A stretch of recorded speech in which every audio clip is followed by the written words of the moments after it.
everybody, and welcome to Parapanel Discussions. And this week with Parapanel Discussions, we have Scott Latia. We also have Bill of Dover Paratech. We have James G. And we have John Mizzy with us this week.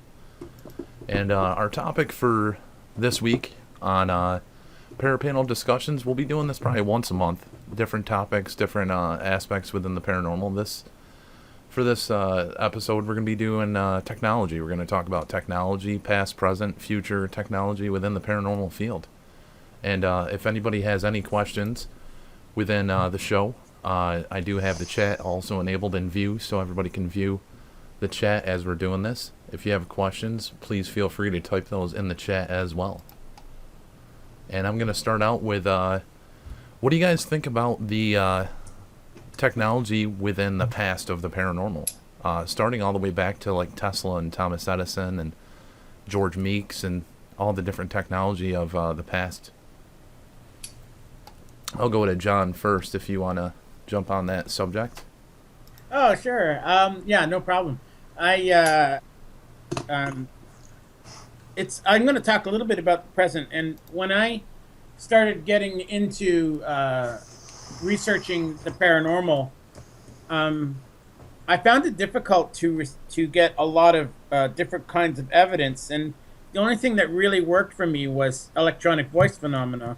So I was a bit, I sort of gravitated towards that, and so everything that I've done over the past like 14 years has been in EVP, and so I've done a lot of research as far as EVP goes, a little bit into ITC, but it all came, like for me, the whole thing, well, I guess it started, there was also, I can't remember his name, but there was the guy that had the phonograph records, if someone wants to jump in and help me, that was recording phonograph records on his back, and a lot of people were laughing at him, but he was getting EVP at that time, and was going around with this record recorder on his back.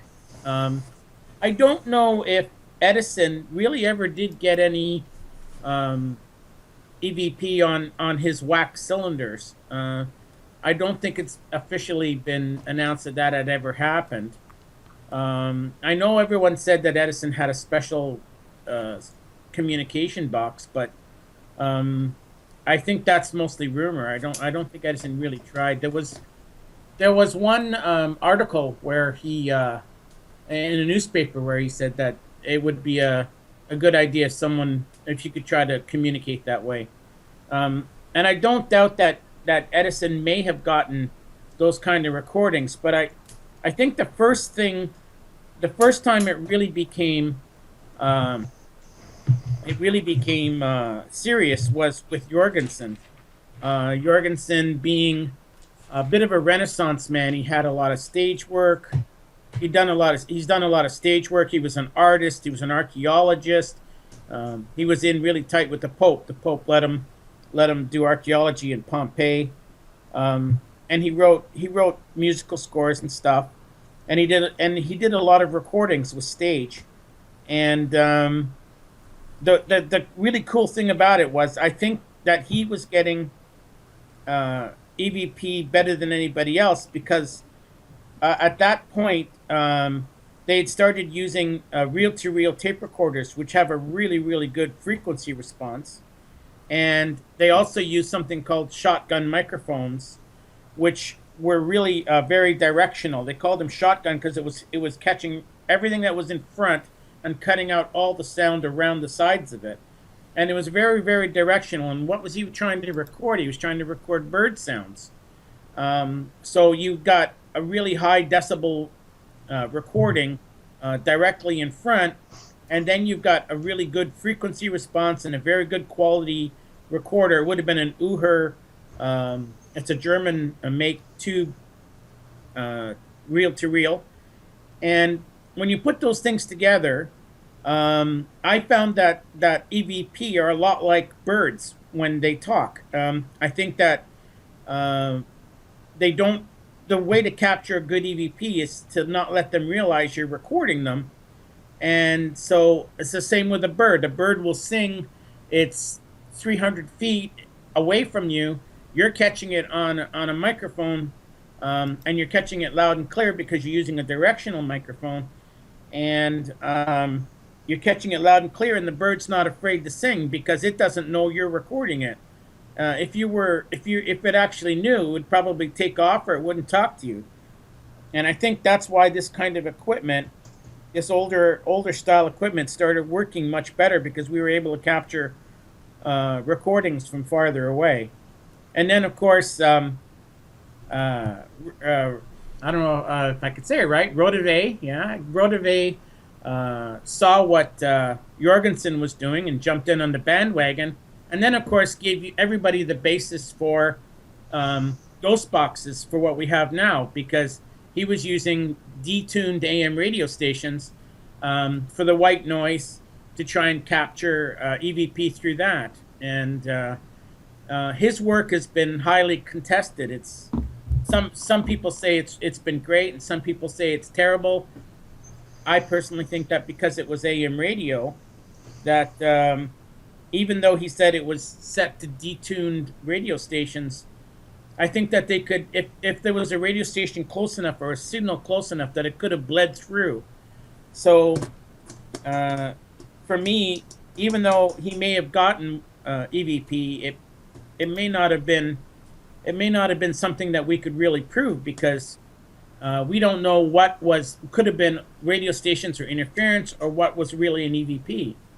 But Rodave did a lot of work, and these things, and then there was Bayliss, and they laid the foundations right up till Sarah Eastep, and then in the 70s there was a lot of other people, Bayliss again, and they were making more and more recordings and relying more and more on white noise, trying white noise, and I think this is what's formed the basis of our EVP gathering today, and that's kind of where we are in the history, at least as far as I know. Now, you guys, other gentlemen, I'm sure are. Yeah, did anybody want to step in with that? Bill, Scott, or James, or maybe I missed something. No, I can step in with that. Everything that we're doing now is something that was built upon something, some past technology that goes all the way back to, like John said, to the 20s and 30s, even back to the spiritualism movement. And the only thing that's changed, obviously, is the technology that's being used. And as this technology advances, it also becomes more complicated and complex, and there's more variables to account for. A perfect example, like John was talking about, were EVPs and the different ways of collecting them. And one of the projects that I'm currently working on right now is go back to history. In the late 1970s, there was a series of experiments conducted using induction microphones, or you might want to call them dynamic microphones. And basically, it's just a coil, and that coil was able to record EVPs in a vacuum. So the microphone diaphragm element was removed from that equation, and they were still recording EVPs in a vacuum. So at that point, we pretty much knew that at least some of the time, EVPs are electromagnetic in nature. It's some form of energy. And the experiments were pretty much stopped there. No one really tried to investigate what the sources were, or try to identify it in any way. So I'm trying to pick up where they left off, and this experiment was conducted by many people with the same results. So it's pretty sound. And one of the ways I found that we could do this is by using I'll show you this tool. It's called a handheld frequency analyzer. Now what this will do is this documents and shows any real-time radio frequencies or microwave frequencies that are being used or transmitted by any man-made source. So this can not only identify the source, it tells you exactly what it is. And I'd gone to the Federal Communications Commission's website, and I downloaded a frequency allocation chart. So anytime there's a man-made frequency that is set off, say it sets off some kind of EMF detector, or whatever tools you're using, I have a way to identify what that frequency is, and I can tell you exactly what it is. So this would eliminate any speculation. this is one way that the technology is being advanced. Not only are we trying to prove what we believe, but we're trying to rule out the things that are giving us false positives at the same time. So that's one of the projects I'm working on now. Let me see what else is going on. I got some sweeping sine electromagnetic frequency experiments that I'm working on. This is infrasound. These are things that can possibly cause people to hallucinate or see things that aren't there. 18.98 hertz is the frequency in which your eyeball resonates, and when that happens, you see things out of the corner of your eyes in the darkness. You see things out of shadows, whatever it may be. There again, it's not to disprove the paranormal, it's just to try to account for some of the other possible things that are going on. This is the part of the technology that I'm interested in. Not just necessarily the greatest gadgets that are out there. I want to know the who's, the whys, and the hows. And everyone has their own little niche, that they're working in. But as far as future technology, that's where it's going to be, I believe. And James, did you have any thoughts on the same subject about like the past, the technology of the paranormal within the past? I think between the two of them, they pretty much summed up anything I could have said on that. Besides, what I've had very basically limited experience in the field. I'm still new at it there, so what I've had experience with is EVP, electronic voice phenomenon. I've been doing a lot of experimenting with Scott and Dom on it, and actually we've got a few good EVPs off that nice clear. I'm still starting to experiment with like the other things like the apps and that. So, but beyond that, I think you guys answered everything I could think of, more than I could think of actually. And Scott, I'm gonna switch over to you. Did you have any?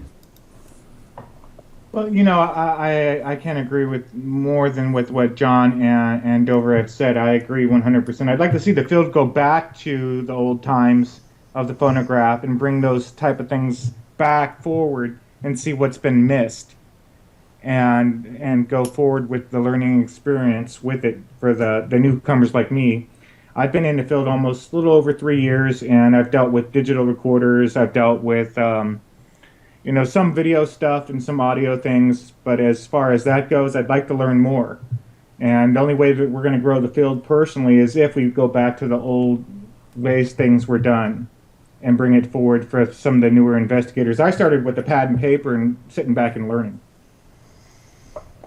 And actually, I'm going to go right to where Dover was talking about the false positives. I mean, with technology advancing as quickly as it is, we do see more individuals within the field joining the field, and also more individuals just using random equipment.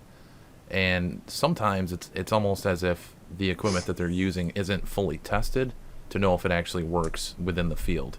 So it's almost giving people information about the technology that they're still unsure about, but putting it out there like it's factual. I mean, what's your thoughts on that, guys? I'd like to say that all the equipment that we're using now, like it tests environmental things and some physical things, but we don't really know whether this stuff is actually detecting a ghost. And I know I might upset some of you other guys, but I don't think electromagnetic energy really tells me that a ghost has entered the room or anything like that. I haven't seen any correlating evidence that electromagnetic energy proves that ghosts are real. And I haven't seen, there's a lot of things that I don't even believe in white noise. I don't believe that ghosts can use white noise to form words. I believe that ghosts, like anything else, when they appear in our world, are subject to our physical laws, so that like these things aren't like ghosts aren't taking white noise, breaking it up.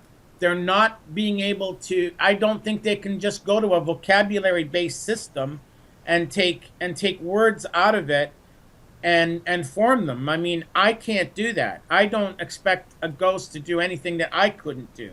I think they're all bound by the laws of physics. I think that when EVPs occur, real EVPs occur, that they're occurring acoustically. Air is moving and the microphones are picking them up. I remember at one point there was a school of thought that said that ghosts were imprinting on recorders, and I'm going, how can they do that? How can they do that? And I don't believe that ghosts can imprint on recorders. And I've made recorders or EVP recordings on reel to reel. I've made them on digital. I've made them on cassette tape, and I'm still getting these recordings, and they're coming.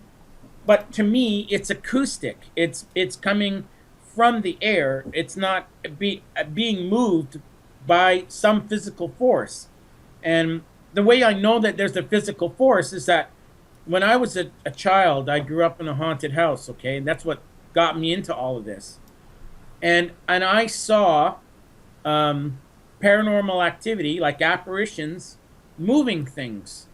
I saw them putting an indent in the bed. I remember I was about, it would have been about 28 years ago, and I was in this house, living in this house in Mississauga in Ontario, Canada.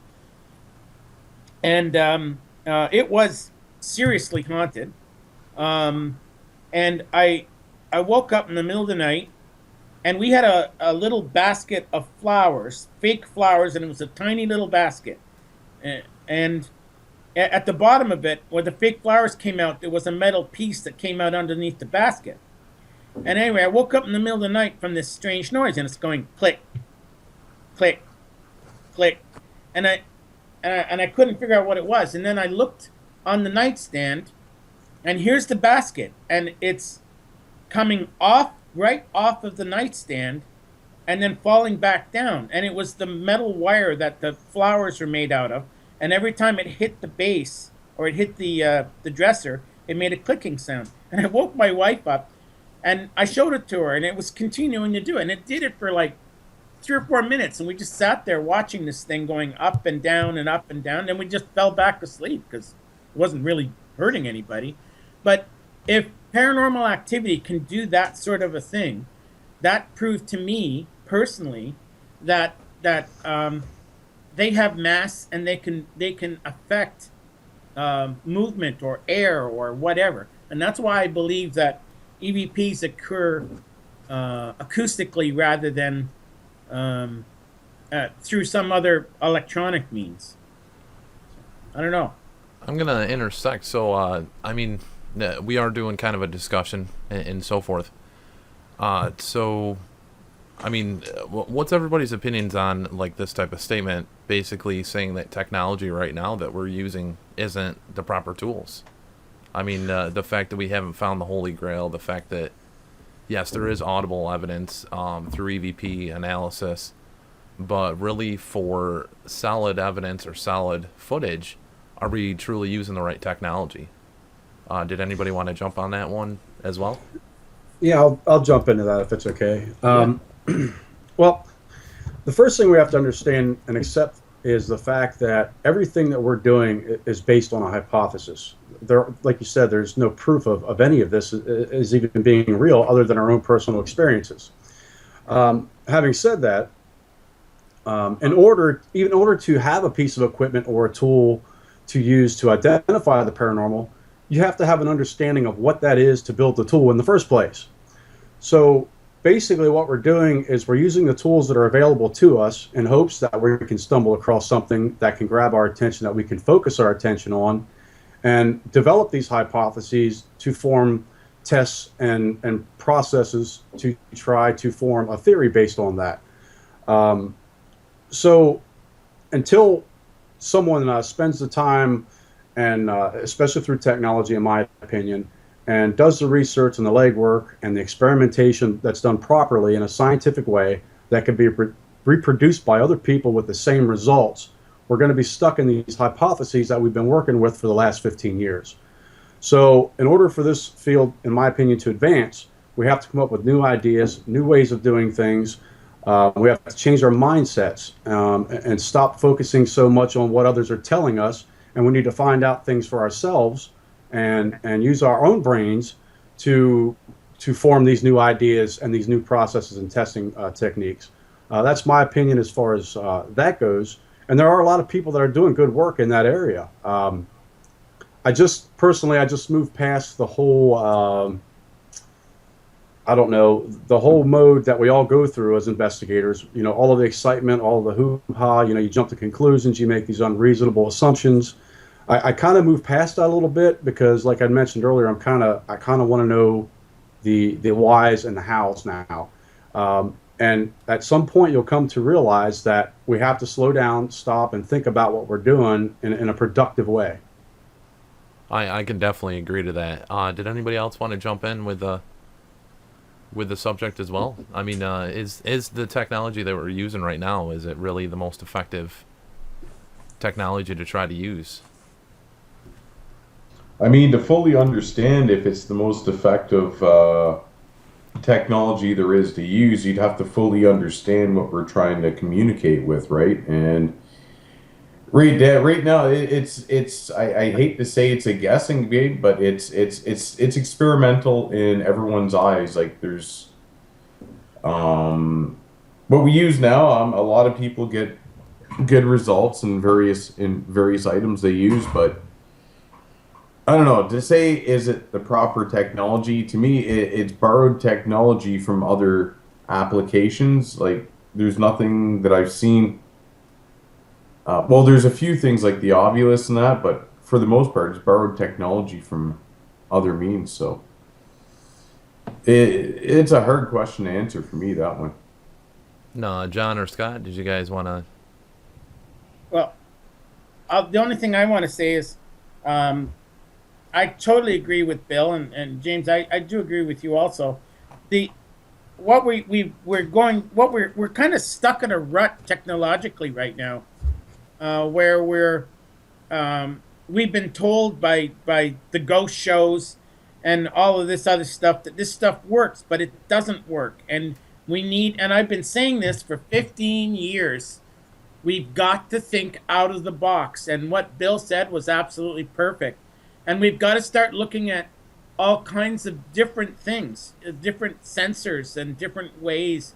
Because what we're doing now, the only thing, like I said, the only evidence I can really say that I've gotten that's paranormal is EVPs. And I'm not even saying that EVPs are ghosts. There's no evidence to say that an EVP is a ghost.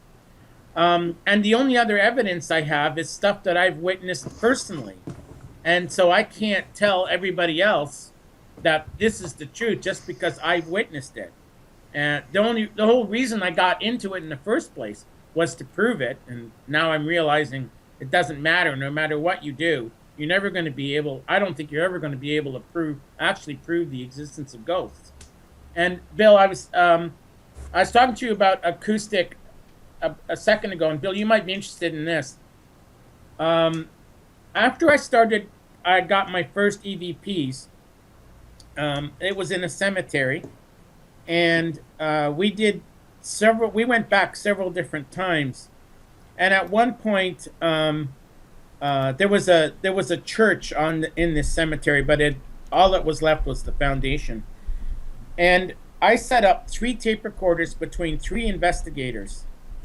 And I asked the question, I said, if there's anything that you guys want to say, please say it now. And I got, in a whisper, we're here.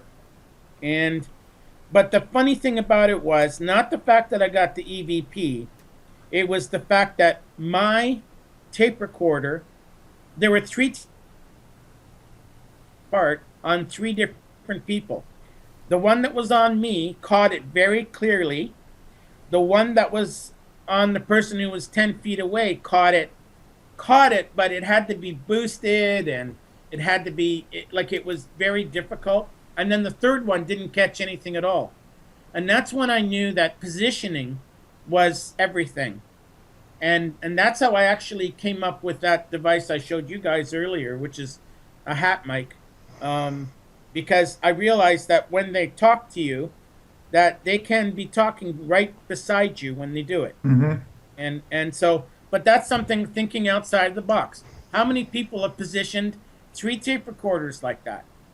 You know, Not very many. I mean, even Right. with all the live shows on YouTube, all the shows on the national network, not a lot of them are utilizing that aspect where they're testing out things like that. They are using new technology like the the SLS digital dowsing type thing with the camera system. But I mean, the biggest thing I can ever make note of is the K2 meter. For it to, it's testing your magnetic poles on the Earth. So to truly have it test correctly, you want to hold it directly up. Every single thing you watch on TV or anything else is always flat. For you to get the proper usage of a K2 meter, you actually are supposed to hold it straight up and down. It goes north, south, west, east, you know what I mean? yeah. And that's, Well, can I add to that a little something to that? yeah. Anytime you have an EMF detector that is a single axis meter, you have to read on 3 axes to get an accurate measurement, which is your X, Y, and Z axes, which is actually 3 different positions. You have devices like your tri-field meter that read on all 3 axes simultaneously, so that you can hold flat and don't have to reposition. Now, the thing about the K2 that is my biggest problem is when the lights start to go off. What does yellow light mean? What does green light mean? What does red light mean? What does any of that information mean? It's absolutely a useless tool, in my opinion, because it gives you no specific information. What is it you're reading? What type of electromagnetic frequencies are you reading? Is it magnetic? Is it electric? Is it microwave? What type of waves are you reading? And there's absolutely no idea, just red, green, and yellow lights. And all the EMF that we're bombarded with, all day, every day, is going to set one of those meters off. And if you don't understand what it is you're reading, then what good is it at all? So the K2 I have a problem with. I've never used one just because it gives you no specific information whatsoever. And actually, to intersect, there is a question within the chat, and it's about basically spirit photography. Using a Polaroid camera to take a photo, and I know I've personally seen it. It was in Fact or Faked on the Sci-Fi Channel, where they're using a Polaroid camera to take photos, and there's spirit writing on it. Individual in the chat is wondering, is that a device that you guys have used, or that you guys would suggest using? I'm actually going to be taking a Polaroid camera down to the Stanley next month, and I'm going to be working with that. I got an old Polaroid camera with some film for it, and I'm also going to be taking a box and an old roll, put it in a box, and leave it in a room and see if undeveloped photos, actually words and stuff, are imprinted onto the undeveloped film, and then take it in and have it developed as part of an experiment just to see what happens in a room. In the past 14 years, I've only gotten 2 photographs and one was sketchy. One was very clear, but it's actually lost on a hard drive with a virus, so I can't prove anything. I think it's called Providence that lets that happen. But I've only seen 2, and that is with a digital cameras that I can say are paranormal in nature. And that's in 14 years of research, so it's really hard. And I think what that has to do with is the frequencies at which paranormal activity occur. And Bill said something about earlier. You said you mentioned something about frequencies, about your eyeball being at a certain frequency. I think that's more about the cones and the rods in your eyes, because when you look out the side of your eyes, there's no color. It's only black and white. And did you ever notice when and it happens to me all the time, when you do get that movement in the corner of your eye, and when you go to look, there's nothing there. But I actually think that it's because the cones, which are at the side of your eyeballs, can see different frequencies than the cylinders, which are in the middle of your eye, and the fact that it's a black shadow or a gray shadow is because you're only seeing in black and white because you're off to the one side of your eyeball.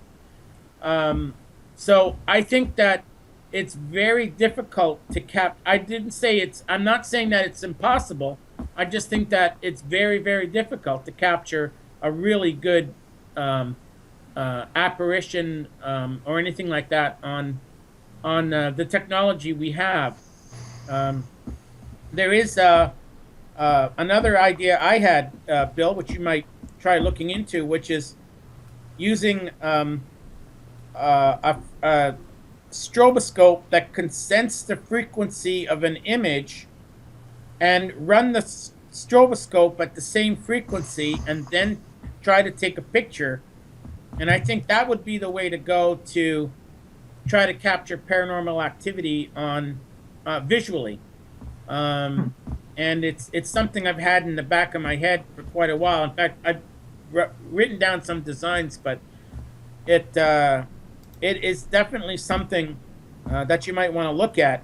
As far as Polaroid pictures, if words are occurring on Polaroids, that bothers me. Why not spirits? Why do they have to write words? Why can't they just show up? And why don't they use EVPs, which are very effective? So well, it's known as spirit photography, where there's like illuminations on the film or there's spirit writing on the actual film. Right. So, but why would they do that? I don't understand when EVP can come through pretty clearly, and they must know it works as much as we do. So I would be a little, like, I'm sure that Scott, I would be paying a lot of attention if you when you're taking those pictures to make sure that nobody's tampering with that film. That's why I bring a lockbox. Yeah, I would. I definitely would, and I would only trust myself in that regard, and then see if you get evidence. And then if you get evidence, I'll be impressed. You know. Yeah. I mean, it actually. Oh, I'm sorry, James. Go ahead, bud.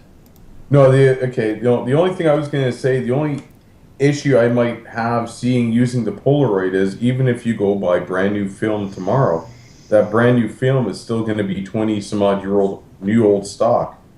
And I've had a Polaroid in the past. When your film gets to be a couple of years old there, and sometimes it just doesn't develop right. So that's the other thing, the shape of the film you're going to be using too, because they haven't made that in a long time. I think that Polaroid has recently started reissuing cameras and film. Really? So yeah, they did. You might want to check that out. I think they recently, very recently, started reissuing new cameras and new film. So it would be nice to get the old Polaroid going again. Yeah, the only question I have about the Polaroid camera and the television show that Don was talking about was what are the factors that weren't accounted for? Was that film introduced to any type of magnetic fields? Was it introduced to any kind of any other process that may have had an effect on that film? It was interesting to watch. I mean, there's no way to prove one way or the other because all we have is what we see on television. And of course, I've never used one of those for paranormal investigation, so I really don't have an opinion either way. It's just kind of one of those interesting things that we see. You know, if someone would happen to start doing some experimentation with that, I would like to see, what they did to try to manipulate the film before they used it. You know, just different things. Like I said, take a magnet across it or apply some pressure to it. You know, do whatever you got to do to try to manipulate it before it's opened. I'm kind of curious to see. I'm kind of curious to see what could happen with it. Yeah, maybe Scott, it'd be a good idea is to buy an extra roll of film and you try to reproduce what is occurring. Let's say if you wanted to, if you want, no, it sounds ridiculous, but if you wanted to fake the film, to try it yourself, right on the film and see if it comes out that way in exactly the same manner. I did this. There was a guy in Sweden, and he was taking pictures of, and there were these pictures occurring in the pictures he was taking. There were other pictures, and he told everybody when I looked at those pictures on the website, they looked exactly like the pictures that were in books and things like that they showed of historical figures that were appearing in the pictures he was taking. So then I started getting curious, and what I did was I took a piece of a part of a magazine that showed a man about this high, and I pawned it in front of the camera, and I took a picture, and it was exactly what the guy was taking a picture of, and then I knew he was faking, right? Right. So like, if you can fake it, then there's a possibility that everything can be faked, and so that should tell you right there, right? Yeah, I mean, it I'll actually try it myself first. it brings me to another subject of digital age to analog age. Were EVPs clear when we were using analog tape recorders, or are they clear with digital? Pictures being taken, were they clear with analog, even though there's the discrepancy that could happen through exposure, where it gets double exposured, or compared to digital? I mean, is analog the better route to go? Is it better to go all the way back to where technology kind of started where we were doing this? Or is it better off to kind of scrap it and go forward with the digital? Well, I can start off if that's okay. Yeah. I'll stick to the audio end of it. I believe that analog is the better way to go, and I'll explain why. Personally, I use digital, but I think analog is better, just simply because when you're recording any type of digital information, you're using software algorithms that basically take an audio file and chop it into pieces, and you lose information through compression, through the chopping up is called bit rate, obviously. And when it's played back, what happens is one of the ways to shrink the size of the file down is to chop it into little sections and throw every other piece away. And then the audio codec, when it reassembles and plays back, it takes the average of the two that are remaining and fills that empty space in with the average. So what you're actually recording isn't actually what was actually recorded. You're missing some original information is what I'm trying to get to. Is it something we're ever going to notice with our ears? No, it's not. It's not anything we're ever going to notice. But it's not 100% original, to where analog, what you record is what was there. It's what's always going to be there until the tape degrades to the point where you can't play it back anymore. So even when you take that original analog tape and convert it digitally, you're still going to lose some of that original information. So if you want the purest 100% quality, you go with analog. I'm not so sure as far as video, because I never recorded like high 8 or anything like that. So I don't know anything about how that quality rates compared to digital video cameras. But my opinion, I think analog audio is definitely better than digital.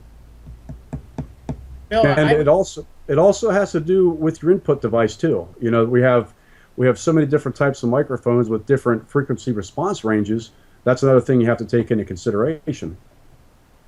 I totally agree with you, Bill. However, I would prefer digital only because it has a better frequency response and less distortion overall in the recording. That's why I like digital. But I've made recordings I've got like 200, 300 tapes here, cassettes, of EVPs. So I've done both, and I really like the ease of a digital recorder, and the playback of a digital recorder is much better for me. But that's a personal preference. I totally understand what you're saying too. I think it's a good idea. You could miss frequencies with digital. Yeah. With so many EVPs through your analog tapes, do you find a difference in the clarity between digital and analog? Absolutely, I do. For sure, because when I'm editing afterward, and what I mean by editing is because EVPs, because you're starting with audio, recorded directly audio, there's always like, they're either too fast or too slow, the intonations are off. But then with analog, you always had to deal with the hiss, and those other things that you had to try to remove from the recording, but not degrade the quality, and it was virtually impossible. Sorry. So that's, a lot of my older recordings aren't as clear as the new digital ones. And Scott or James, did you guys want to jump in with that? Well, I agree. I've used analog and I've also used digital. I find that digital, you have a higher quality rate than you do analog. I do think that you get more in print on analog, that you'll get more stuff on analog itself just by the frequency, the way it is, than you would on digital. I think sometimes spirits understand that and they feel that because they can feel the real moving versus when it's digital. It's something that's common to them, possibly. It's something that they've heard when they were kids or as spirits. I do believe they hear things, so it's something that they're used to, and that's one of the reasons I kind of like analog. But I've used digital and gotten lots of stuff, and one of the things I do is I just run my digital right through, all the way through. I don't edit anything. I just cut my segments that I hear, and I put out what I believe I hear. And it's up to the average person that's out there that wants to listen to it and determine what they think they hear.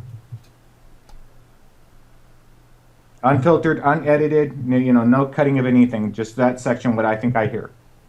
Let the other person make the decision what they think they hear. Hey, Don, can I add something there real quick? Yeah, not a problem. Getting back to the digital recorders, and I briefly mentioned compression. I want to get back into that for just a second. When you're recording in a format like, say, MP3 or Windows Media Audio, anything like that uses any kind of compression, first understand what the digital voice recorder was made for. It's made to record the human voice, okay? So when you're recording, it has a frequency response range that is wider than what the human voice can project. So one of the ways these software algorithms compress that file is they chop off areas of frequencies that the human ear cannot hear. So what you're basically doing is you're potentially removing EVPs without even knowing it, because it literally chops 2/3 of that audio file and throws it away. So there's another advantage of analog. It just doesn't do that. So if you're not recording in a raw audio format, you're cutting 2/3 of your audio file out without even knowing it. Agreed, Bill.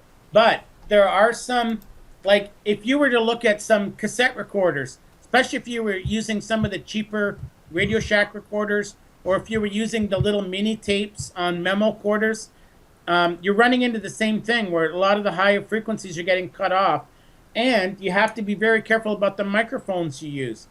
The microphones I use several different ones. Some of them are at 16, but I've got at least 2 of them that go to 55. So I'm giving it a chance to capture higher, although it still can't be captured on any tape recorder because they're not meant for that. The highest any tape recorder will capture is what, 20, maybe a really, really, really good one would be 21. And then you can't hear, a lot of us can't even hear that. Our hearing ranges don't go above 16. I used to be 18. I think I probably don't go over 12 now because I'm older, But yeah, and there's a lot of frequencies we still can't hear, even if we record them, which is really sad. And we don't know what's occurring in the ultrasonic ranges, that our dogs can hear and our cats can hear, but we can't, So, yeah, but I agree with you.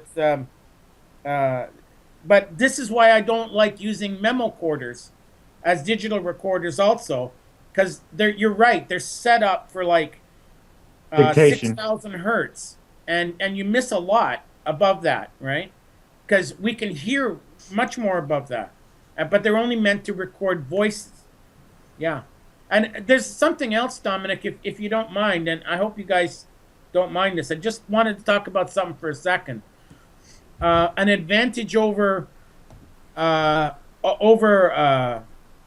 analog direct to tape recording rather than a ghost box or a voice box.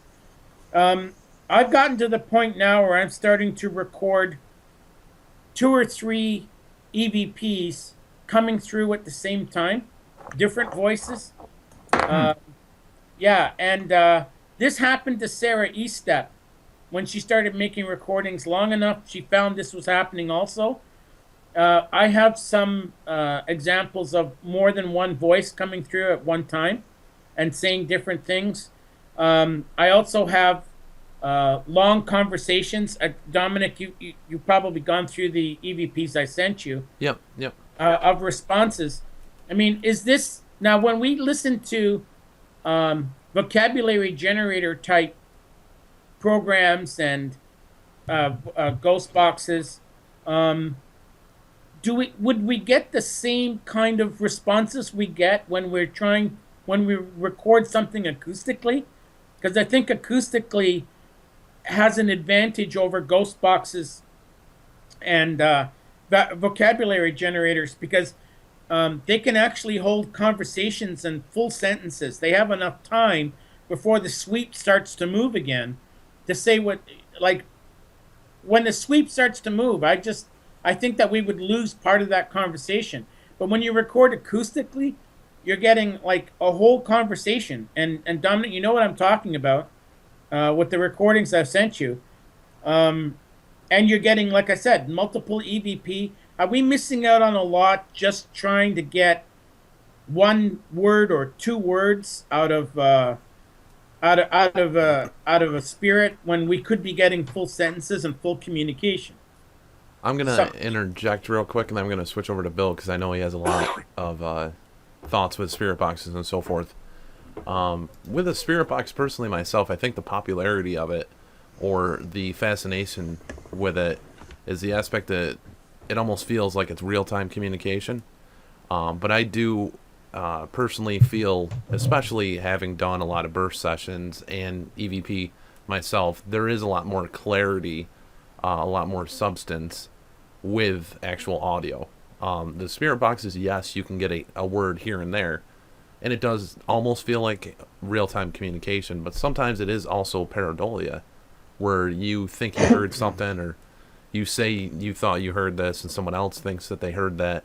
So, I mean, that causes a disruption when you're trying to do your communication because you're questioning what you're putting out there. Whereas EVP, you can play it over and over and over and over, and if you hear it and play it back to somebody else and they can confirm what they heard, then that gives you, that solid foundation of what you thought you had captured. And Bill, I'm going to go ahead and switch over to you because I know you have a thought on spirit boxes as well. Well, as the show started out, then the theme was history. Let's go back in history a little bit and see how this all came to be. Frank Sumption, as most people know, built the first quote-unquote Frank's box. What most people don't realize is that when he built this device, he built it for random audio sounds, just like white noise or pink noise or static or running water. It was basically, he was looking for building blocks for EVPs. This had absolutely nothing to do with spirit communication whatsoever, at all. And he openly admitted that. When he first built the device, he built it to where it scanned randomly. And through all of his testing that he did, he never received any words or sentences or anything like that. And in a later version of one of his devices he built, it scanned linearly. And suddenly words started appearing and sentences starting appearing. And like John mentioned earlier, I believe a lot of times it's frequency carryover from channel to channel. I have a radio station right here that's local that I could pick up on 3 bands side by side. So I know that that's part of it. I agree with you, Dom, that I think pareidolia has a lot to do with it. I've done experiments using different radios that use UHF and VHF that's no longer broadcast on, and I never got a single peep. And this for hours and hours, not a single peep. Am I saying that it's impossible for spirits to communicate? I'm not saying that. I can't prove that one way or the other. But what I can show is that there are areas of contamination that are going unaccounted for. And that's why I personally don't like to use them. I did at one point, and I've got a few things I still can't explain, to be honest with you. Um, I've got cussing and swear words, 3, 4, 5 words in a row that I can't account for because the FCC is not going to allow that. So there's something going on here, I believe, that we can't understand. But as long as there's any room for any type of contamination, we can't, we can't say that, we're sure that this is paranormal because there's always a possibility it could be something else. And like John was saying, maybe we need to go back and simplify things a little bit, take some of this stuff that we're not sure about and move on to something else because, like I said earlier, we're just running around in circles with the same old tools. And I mean, there's different versions of the same tools, but they're all basically the same thing. Random word generators, another good example. This is software that generates words. So what's generating the words, the software or something paranormal? Openly, the designers will tell you it's a word generator that's generating words in an internal dictionary. So how is it that a spirit can go into software, manipulate the hardware in your computer to force it to spit out a word? There again, I'm not saying it's impossible. It just doesn't make sense to me. And there again, I'm the kind of person that if there's doubt, I'm going to move on because, at that point, what's the point of moving forward if there's no way to eliminate those variables? Yeah, I mean, personally, I've done a lot of spirit communication. I mean, I do the show Spirit Box Weekly each week. We've also, with Live Spirit Frequencies, we started out using Spirit Box, either applications or devices. And we've switched over to basically, it's almost like EVP sessions in a way, but spirit writing, basically just holding a pen down and trying to focus and letting the audio record in the room. And I personally, with that, I have found substantial differences in some of the audio that we have found just by the acoustics of that area, where we're not even running a spirit box or so forth. I'm not saying spirit boxes don't work or anything else. It's just for anybody, I think it's whenever you're using any of the tools, it's really trying to figure out what you're trying to listen for instead of automatically assuming. I mean, that's the biggest thing I can tell anybody within the field. Did anybody else have a thought? No, I'm good so far. I just wanted to say that Bill took the words right out of my mouth. In that if you're using a spirit box, I'm also not saying that it doesn't work. But if you are getting EVP out of that box, you can't there is no way you can take any credibility to that EVP because there's just so much crap behind it with half-generated words and pareidolia and all of the other things that even if you did get an EVP, which is possible, you can't present it as any proof to anybody. There's just so much behind it. That's all. That's all I got to say. In a defense to that, with a Faraday cage, basically you're putting a Faraday cage around a physical box, not the applications. I can't defend the applications, especially with some of the software developers. Some of them will tell you their code, other ones won't. And if you could know the code to know that they're not using a microphone or so forth, that would help extremely well. To know that it's not just processing or hitting the internet to give you, a relevant response. But with a Faraday cage, with a physical box, you put that on there, it'll block out all your audio, local audio, so forth. So there shouldn't be any bleed through of your audio stations coming through. Well, a Faraday cage is used to ground, as to shield from DC currents. It's got nothing to do with radio waves. What you need is RF shielding to block any kind of radio frequencies. And in order to do that, you need mesh that is smaller than the wavelength of the signals that are being broadcast. So it's a little trickier to completely shield a radio signal because there are so many different wavelengths of frequencies that are being broadcast. It can be done, obviously. It's a little trickier is all. And if you get online, YouTube has a video of a paranormal research group that did experiments using RF shielding with a ghost box, and they were extremely believed in the ghost box and the communication that they were having with it. And they put this device in there, and the voices stopped, and they heard nothing the entire time it was in there, and they were stunned. They were almost upset by the fact that once they put that radio in the RF shielding, nothing happened. So at that point, I don't know if those folks went back to using it again, but that one example showed me that if you do block the RF, I'm not saying it's going to stop 100% of it, but it's going to make it a little more credible. Absolutely. Yeah, he took the words right out of my mouth. I love it. You're right there, Bill. Just cut out that RF, and even Frank Sumption didn't put tuners in his ghost boxes. Right. But just because you don't put a tuner in, it doesn't mean you can't receive a radio signal.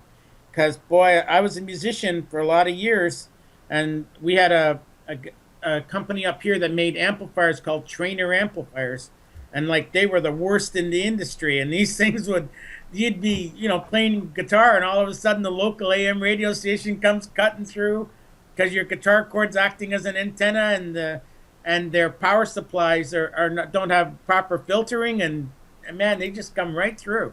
And you'd think it would never happen, but it can. It really can.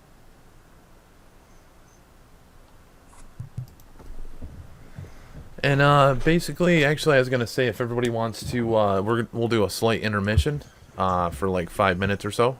Anybody needs to use the bathroom, get a drink of water. We'll be back in about 5 minutes.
And we're back, everybody. And actually, I'd like to swing into technology even more.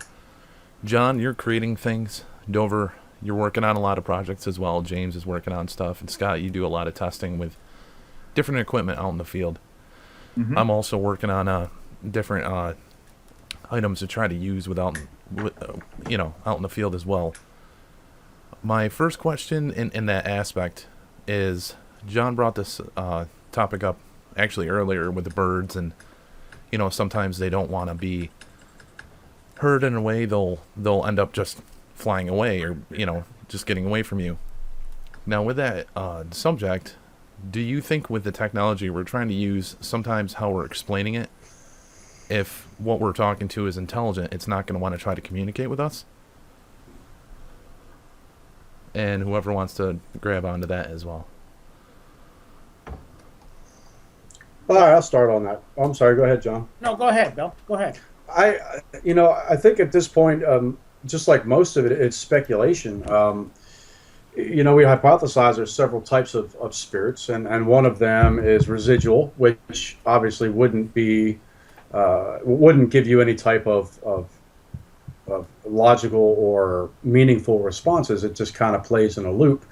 And then there's that belief that they are communicating with us purposefully. And if that's the case, I try to put myself in that position. So, suppose I were on the other side and someone were trying to communicate with me, I would think that I would go out of my way to try to let someone know that I was, that I carried on. Or, that's not to say that, maybe there are those that do try to avoid it. I mean, I don't know. No one really does. I guess it's a matter of personal opinion based on our experience, And John? In 14 years, I've gotten a lot of different responses. And believe it or not, for me, it doesn't really want to make me pass on all that much, because I think what happens is that I think that whoever we're speaking to wishes they were here, according to what I get. And I mean, think about, hey, what's the biggest response you guys get when you hear an EVP and you're doing an investigation? What's the biggest response you get? Everybody knows. Get out. I was gonna say help me, actually. Yeah. Well, actually, hang on. There's been a lot of get out, and we've been sworn to a lot, right? So they're not really happy with us being there disturbing them. And I think it's because they don't want anything to do with this life. But then I've had other responses. I was at Fort Erie, and we were just coming. I was on a ghost tour there. We were just coming out of the kitchen, and the first thing the woman said was, or the EVP that I caught was, "Sorry, don't leave," just like that.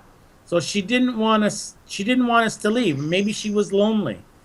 But most of the time I get, they're curious. I'm thinking of one investigation that I can't mention where it is, but one of the EVPs that the lady asked, and she was the matriarch of the house, and there was about 4 of us doing the investigation, and she asked the question, "Who is this thing for?"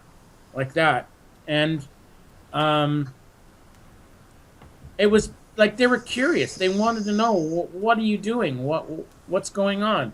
What are you going to do with this information you're gathering? But for the most part, I'm told to swear. They swear at me. They tell me to get out, go away, leave now. Those are some of the examples, and I think it's because they just really miss this life, and they don't want to be reminded of it. And then on the other hand, like I said, they're cynical and they're lonely too. So, help me? I don't think I've ever gotten a help me yet. Not once in 14 years. So I've gotten it more so than get out, actually. wow, that's cool, because I never got it once. I never got a help me once. Now, one of the things I've gotten with EVP is when I was at the SuperCon in Erie, I got Mahalo, and not most people, nobody knew I was Samoan. And being there and getting Mahalo is a very spiritual word, and very few know it's a divine word that's used in Samoan language.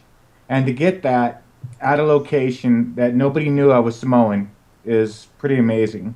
So, saying that, I believe that spirits do want their story told, and I believe as investigators, a portion of us or all of us should really be looking to tell their story versus asking them 15 different questions that are all the same questions all the time. Because as a spirit, I'd get pissed.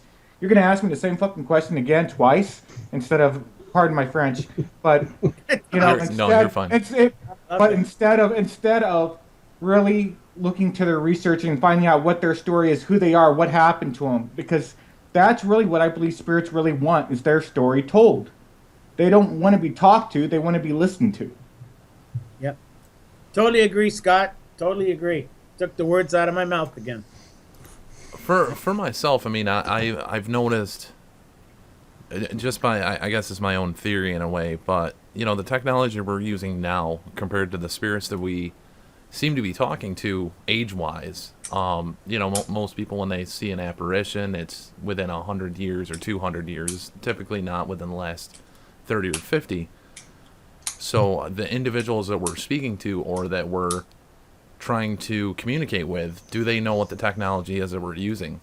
And, when you bring in a camera that looks like, something they have never seen before, cameras to them back in the day were, it was a wooden box with a sheet in front of it. It's totally different than some of the equipment that we're using now. Does that factor in, and does it make them scared of what we're using? Does it look like a weapon to them in some ways? We tried an experiment where we treated the spirits like they were just normal people, and we were in the they owned the mill, and we were in the mill, and the investigator said, okay, I want all of the family members to gather here. I'm going to take a picture of you. And he explained that this is a device that allows us to take a photograph and capture your image and so on. And he said, could we all just gather in one group and I'll take the picture. So he does this, and he takes his picture. When we played back the recording, because there was a recorder playing in the background while he was taking the picture, he says, so I want everybody to gather here, and I'm going to snap a picture of you now. And all of a sudden you hear a male voice, and it says, damn no, Sarah. And Wow. yeah, and Sarah was actually the matriarch of the family. So there was actually a historical implication there. And not only that, but it showed that, hey, they're not going to pose for your pictures. Mm-hmm. Which was really... and there was actually one other time, too, in Hamilton. We were in the basement, and I've used a parabolic microphone in the past, and it looks kind of weird because I put some electronics and I put a light up on top. And the other investigator was in the room with me, and he said, "What's this thing here for?" And he didn't know what it was, a parabolic microphone. And I said, "Oh, it's just a thing to make recordings." He says, "I thought it was something to take pictures with." And when I played back the tape after he said that, there was an EVP, and it said, "We didn't pose." So we didn't pose for your pictures, but he thought it was a camera, right? So they know I think they know what we're dealing with, what we're doing these things with. They understand it. I don't know if they know like electromagnetic, like field meters and stuff like that, but I think they know pictures and recording devices. Well, for instance, Bill has done quite a bit with the Kinect. Actually, I've seen almost all your videos with it, and with that, if you're showing it back to the spirit or to the entity, they're able to see themselves in a capacity. I mean, Bill, what with your experimentation with the Kinect, what have you found to be within all your findings? All right, first let me throw this in here before I go any farther. The way the Kinect works, the way it's engineered to work, is it's going to take some sort of. Everyone's familiar with the Kinect, and they see the little stick figures that lock onto various targets. In order for that to happen, whether it's a glitch or whether it's not a glitch, for that to happen, there has to be something that is manipulating the infrared light that's being emitted from the Kinect. Whether it's through reflection, refraction, diffraction, absorption, somehow it has to interfere with that light. Energy can't interfere with the light, other than, say, a black hole, which we're obviously not dealing with. So in order for that to happen, it would have to have some sort of mass, like John was saying earlier. So I wanted to throw that out there because if that's the case, then we're going to have to completely rethink the way we're approaching this, because we're not on the right track if that is the case.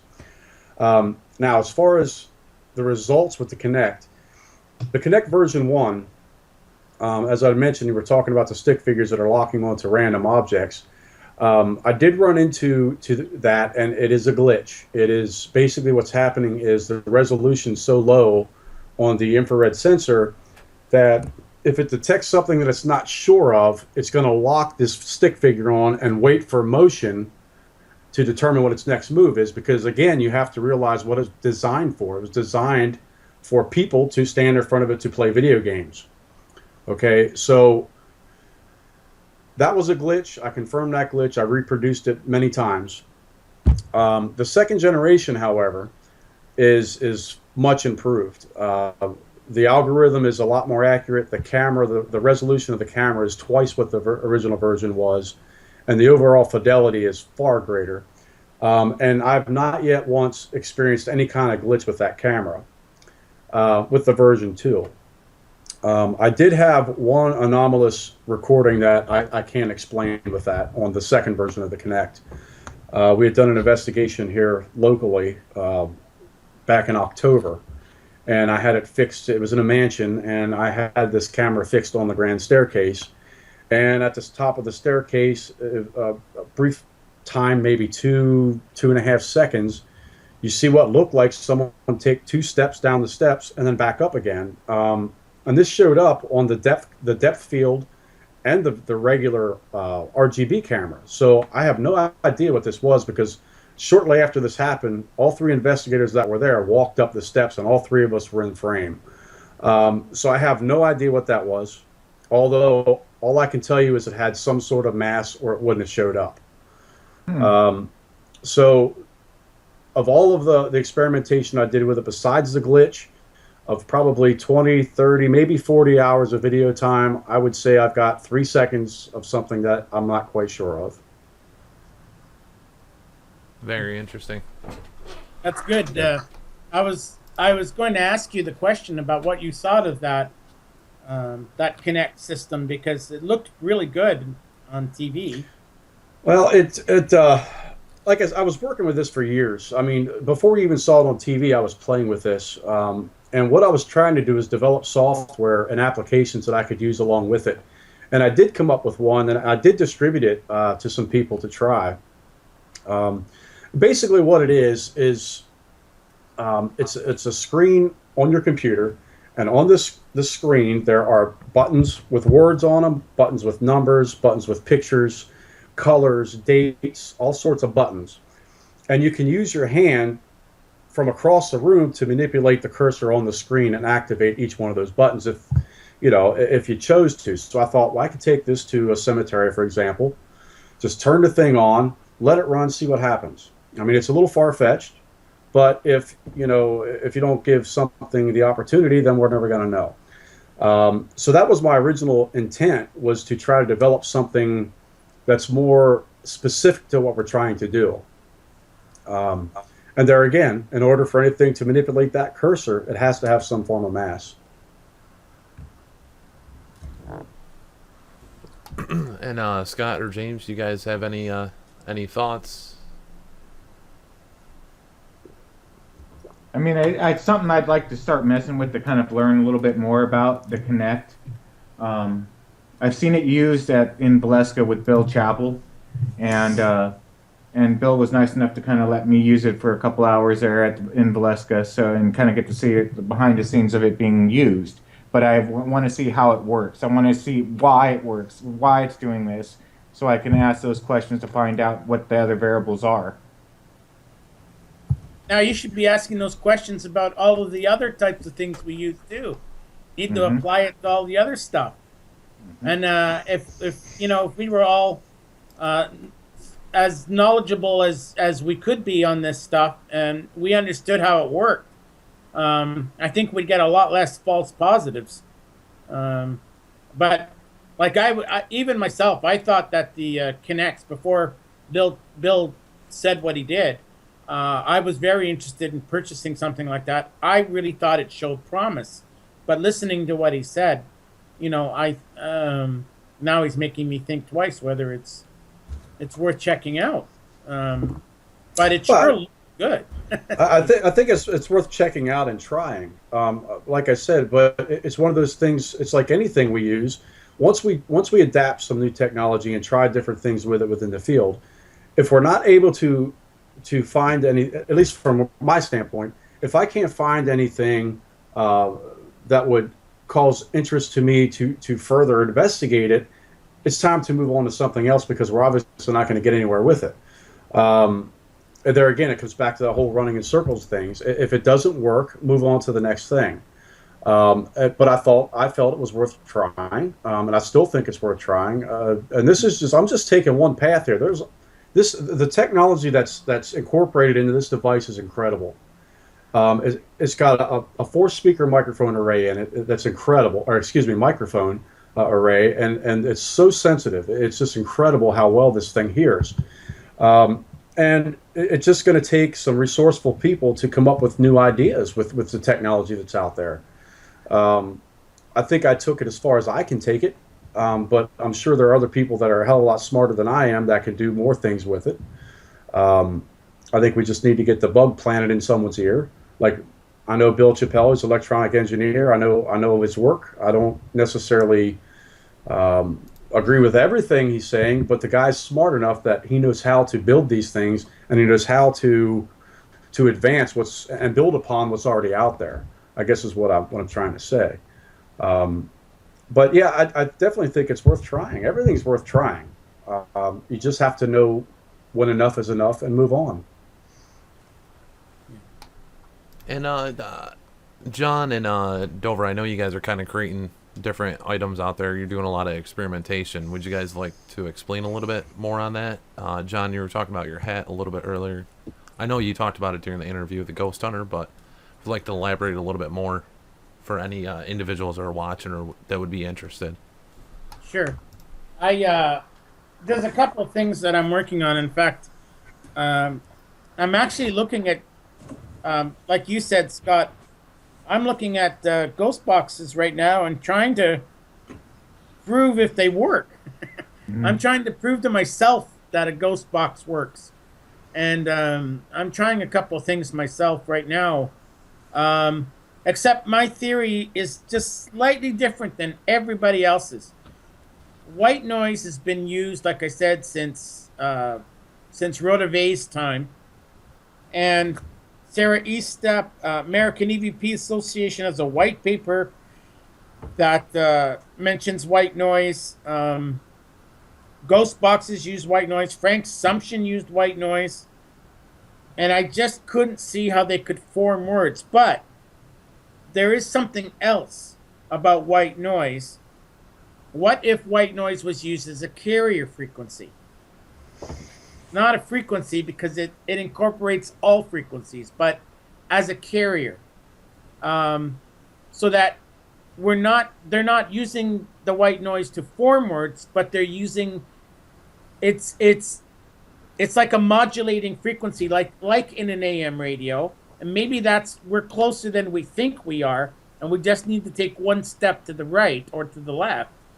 and I'm wondering if the white noise is used as a modulating carrier, how well that would work in a paranormal environment. You've got to be careful though, because uh, the FCC has laws against Changing it. white noise, right? But I think that if it works, I think it's because of that it's being used as a carrier rather than um, a building block. So to deliver it, I'm just going to reach over for a second here. Now, I am definitely a firm believer in acoustics and acoustic recording. So this little deal here, and Bill says he's already got one. Now I'm disappointed because I thought I was the only one that had one of these. Because I thought that I invented it. I guess I'm reinventing the telephone. But this is an array of 6 microphones set out on a hat, and it looks kind of silly. And then it comes down into this preamplifier here. And the only reason I haven't marked anything out is because it's for my own use. But that goes up to 55,000 hertz, and it catches sound 360 degrees, because it's like I said, like if you I listened to what Jorgensen said or what Jorgensen did, and I paid attention, and again I'm going to go back to the bird sounds. So a lot of times I found that if you capture EVP, it's in conversations, and they like to inject in conversations, like they want to be part of our life again. Back to the same thing where they miss our life. And so I'm thinking that these guys are off to a corner of the room or around something, behind some furniture, talking, and they don't want anybody to know that they're part of our conversation, but they want to be part of our conversation. So they're talking, but they don't want anybody to know they're talking. And so these mics are directional, they're stereo, left and right side, and they're extremely sensitive because I've got high amplification on the preamp. You know what I'm talking about, Bill? Well, actually, I can assure you, yours is a lot more elaborate than mine is. So I'll give you that. Well, the preamplifier circuit uses virtual earth grounding. It was really cool too, because one day I heard you can plug a set of headphones and get real-time EVP with this.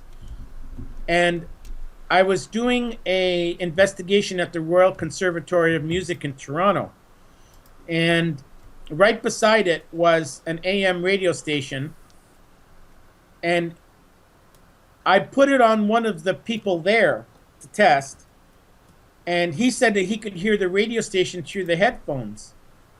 And I said, I said, that's unusual. I said, because I've got a virtual earth preamplifier. Any extraneous signals goes directly to ground. But when I played back, there was nothing. There was no radio signals that had been recorded by the digital recorder. So he only heard it, and it was only being picked up by the headphones, because they were they're called the balanced line headphones, and they have their own amplifier in there. So they were picking up radio signals, but it didn't get transferred to this unit.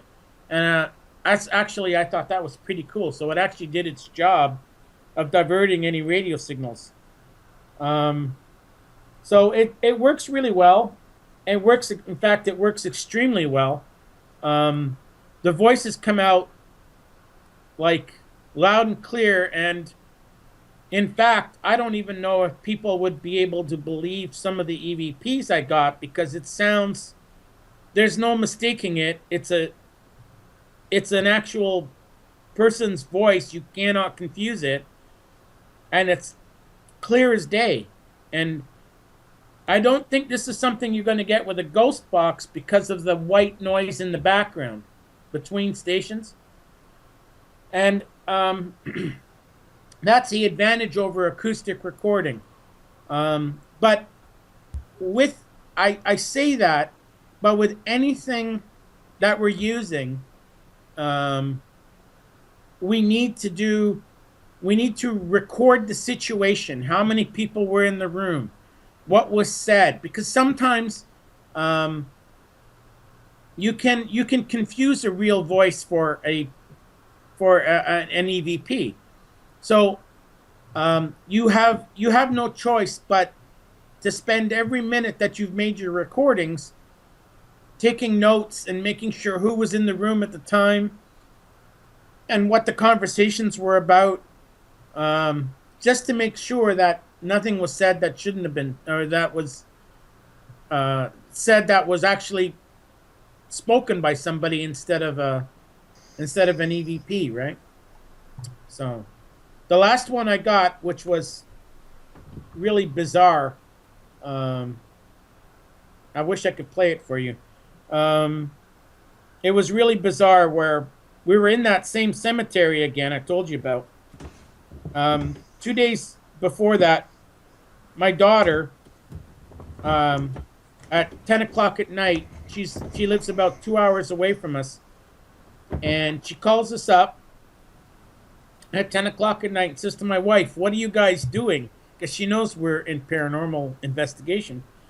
And my wife says nothing, and she says, "Well, you must be doing something." She says, "Because I'm standing here at the bus stop, and all of a sudden, there's nobody around, and all of a sudden I hear psst in my ear." And so we kind of sloughed it off, and that was, by the way, before I had done the first test with this hat mic. And so we went and I decided I was going to do the test. It was Sunday morning at 9 a.m.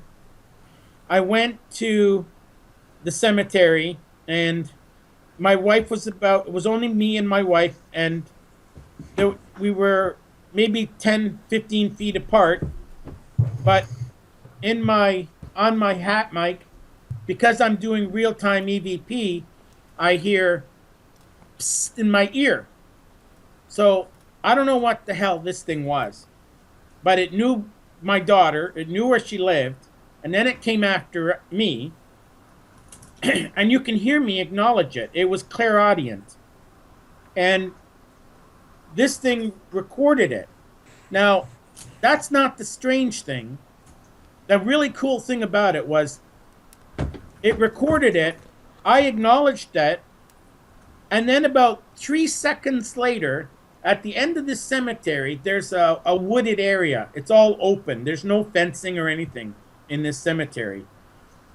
And the really cool thing about it, and this is something you'll never get on a ghost box, is it went in my ear, and then about 3 seconds later, you will hear it do it again, but I had to boost it by 10 decibels to hear it, and it had an echo, and it was actually bouncing off the trees. So it had moved from where I was at the one end of the cemetery to the opposite end in the wooded area, and did it again, just to show you that there was no mistake, that I'm haunting you, and this is, check it out, because you weren't imagining this. And I've got it all on tape. And it's really bizarre. And this is something that you would never get with a ghost box. Never, ever get that. And it's really strange. So that's another thing that I'm working on. I'm checking out the ghost box technology, and possibly trying to take another look at how it works. I like what's going on in science these days about thought reading, changing electronics, or sensing thought with electronics, and there's been a lot of headway into that lately, and I think that will be the way to go when we go to prove paranormal activity.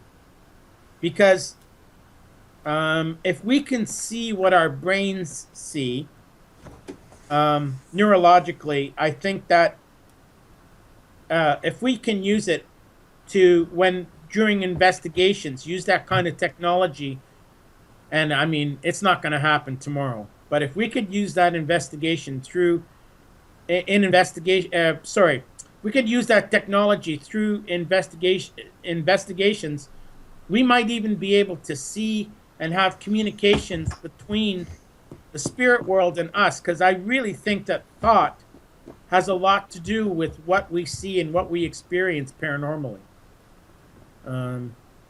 So our brains are perceiving it, and if we can perceive what our brains perceive, this is going to be a big step forward. And So those Bill, are some of the things I'm working on. Bill, what type of projects are you working on as well, bud? Actually, right now, as far as technical projects, I'm not working on any particular thing right now.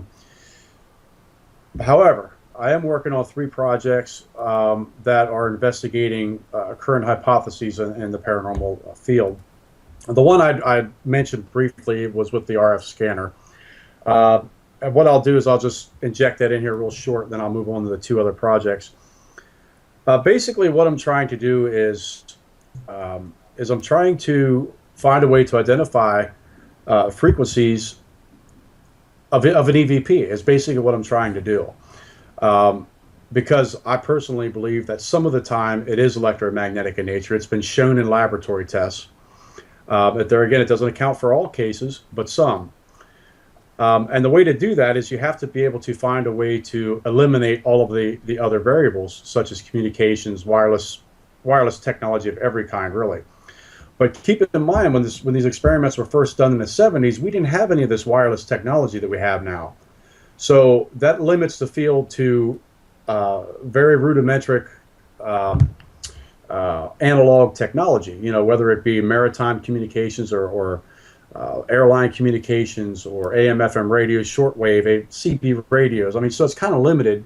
So we know the area that we can eliminate, which are the extremely high frequencies like cell phone towers and things like that. But anyway, once we're able to identify a frequency that isn't accounted for in the FCC's frequency allocation chart, we can take that frequency and reproduce it in ways to where we may be able to communicate with something or someone. But until we identify what that frequency or those frequencies are, we're just stuck at documenting EVPs. But in order to understand it, we have to know what it is. The second project I'm working on, Dom, this might surprise you a little bit because it's a little bit out of my normal character. I'm working on a process to do a series of tests on psychokinesis and manifestation experiments.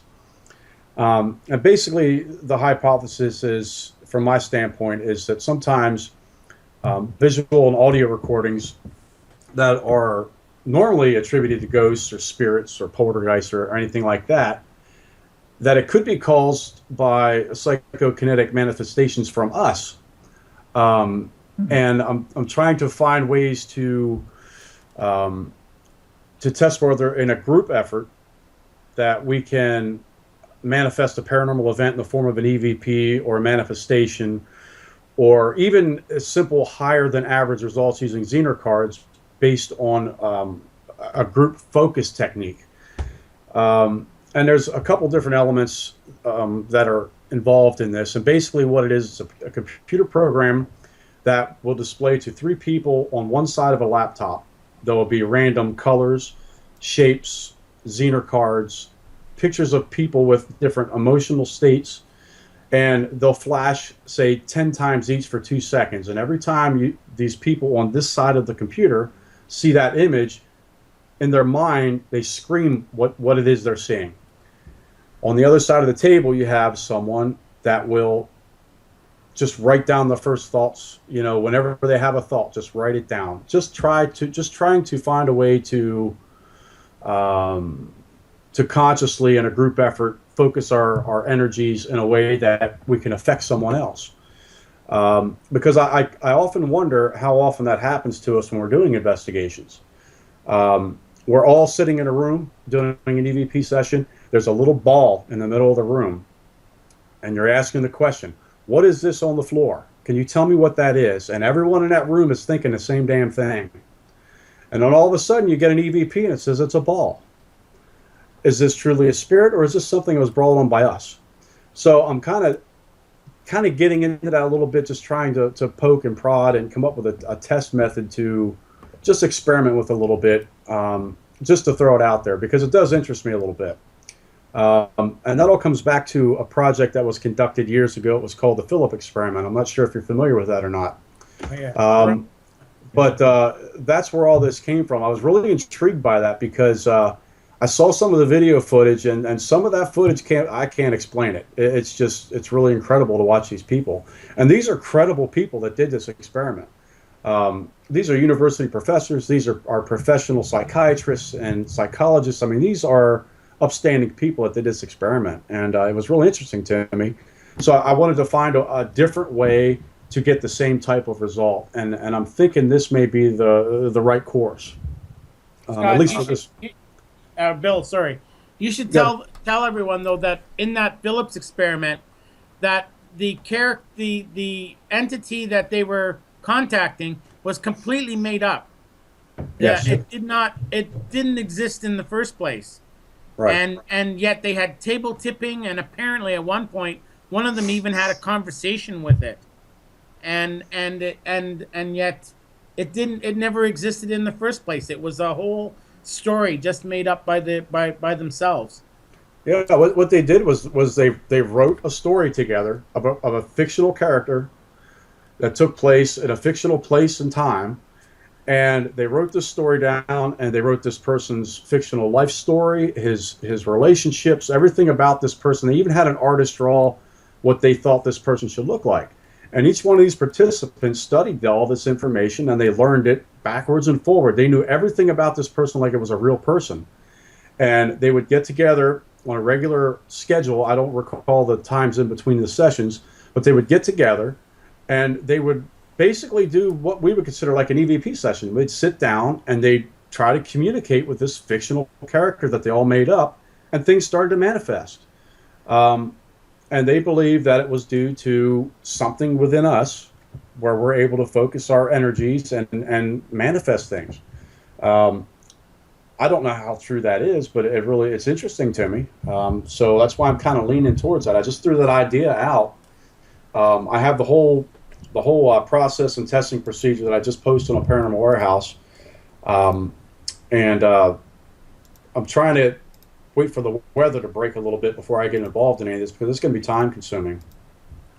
But the last project that I'm kind of getting started on right now this might interest a couple of you guys here, was how infrasound can affect what we're doing in the field during investigations. Now we all know, like I mentioned, the 18.98 hertz infrasound has some pretty strange effects on us. And I did a little test. It wasn't an experiment. I just kind of wanted to throw this in there. We had an investigation, and I said, hey guys, I want to try something while we're out here. I just want to see what happens. And what I did was I took two coils, and I recorded a 40 to 400 hertz sweeping sine frequency. And what I did was I played it back and put the coil in the output jack to where it was emitting this EMF frequency. And at the same time, I was playing an audio file of a 18.98 hertz infrasound at the exact same time. So basically they had a coil attached on each side of their head, headphones on, so I'm running two of these different frequencies at the same time, trying to induce any kind of hallucination or any kind of feeling of anxiety or uneasiness or sorrow. I didn't tell the people whether I had these things running or not. They knew that it could be running. They knew that it might not be running. So I just kind of did that so I wouldn't get any kind of false positives, you know. But to my surprise, there were a couple times where the one guy jumped and he said he had just heard something. Now, it's impossible for him to hear anything because he had headphones on, for one, and I was sitting across the table from him and I heard nothing. So I'm pretty sure that we can induce these things in people through infrasound, and there's a lot of natural sources of infrasound. One of the biggest things are chimneys in a house. You know, if the air is moving across outside your home, it can produce infrasound down that chimney, and it can have an effect on you. So that's just another area that I'm probing in. There again, I don't have any solid procedures set up yet. It's just something I'm working on right now. And that's about all I've got right now. And Interesting thing, Bill, in that I just read recently in a scientific study that mice sing in ultrasound for their mates. So you can imagine if someone was sensitive to ultrasound and you had mice in your house and you'd be hearing this singing and you don't know what it is. And it would be just mice. Just something to throw out there. And James, you're also working on some projects as well. I know you're doing a couple pieces of equipment. If you'd like to talk about that a little bit. Yeah, I'm currently rebuilding, building my reverb box that was put on hold for a while there while I was off. That's been an interesting build. I did my shack hack. I've built a few other little things in the process there, but I'll be doing a lot more there coming soon. EM pumps and things like that, REM pumps. Yeah, EM pumps and stuff like that. So soon enough. Actually, I find it a lot more satisfying building it there, especially for you go on the eBay stores and a lot of these places they're selling these things for. It's to me, I find it's crazy in price. I mean, you can build it at a fraction of the price if you know what you're doing. So, but I don't know. Beyond that,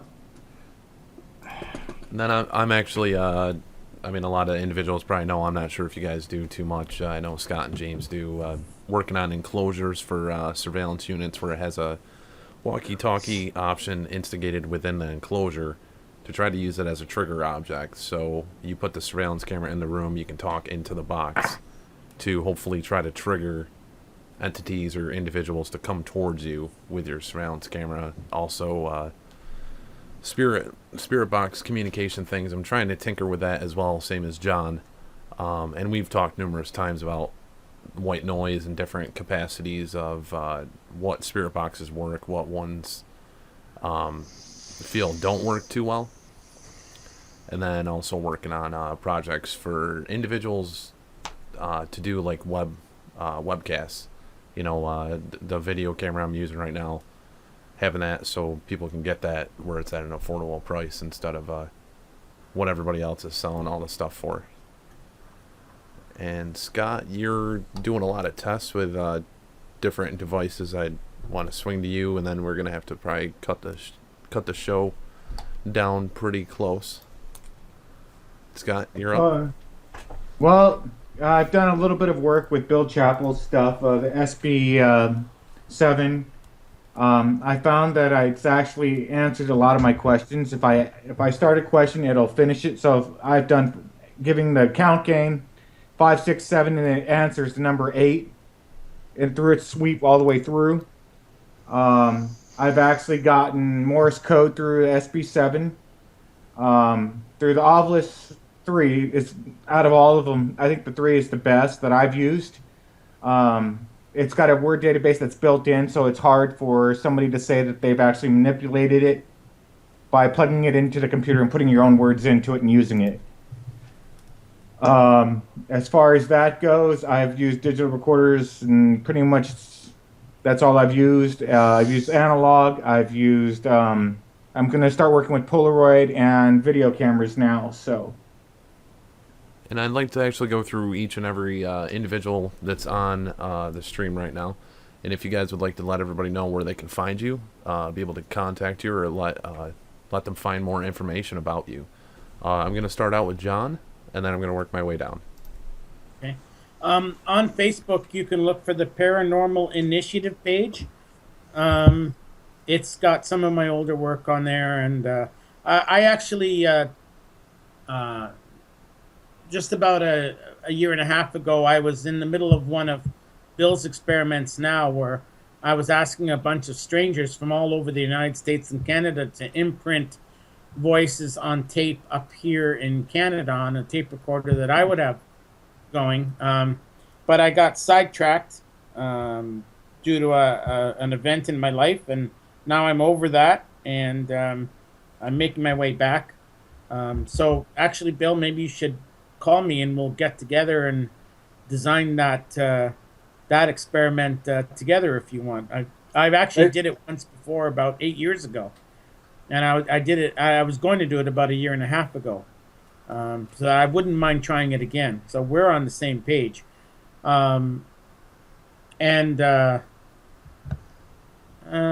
oh yeah, so that's Paranormal Initiative, and then you can email me if you wish at mvtms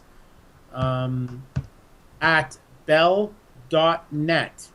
That's MV Michael Victor Tony Michael Sam at bell.net. I'm a lone wolf. I don't belong to any organizations. I work on my own, and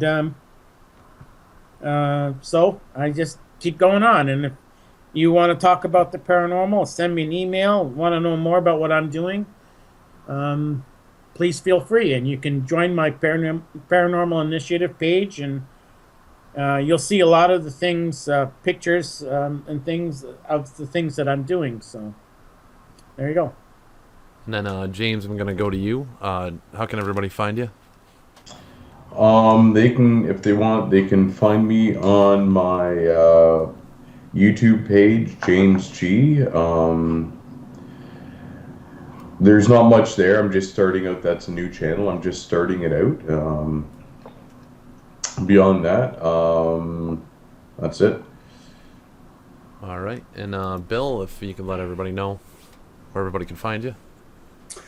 Yeah, again, you can. The best way to get a hold of me is through YouTube, and just do a search for Dover Paratech, and on there is a web page link, and there's other links that give you different ways to get hold of me. So that's just the best way then for me to try to give you all my email information. So yeah, just go to Dover Paratech on YouTube. That's the best way to get me.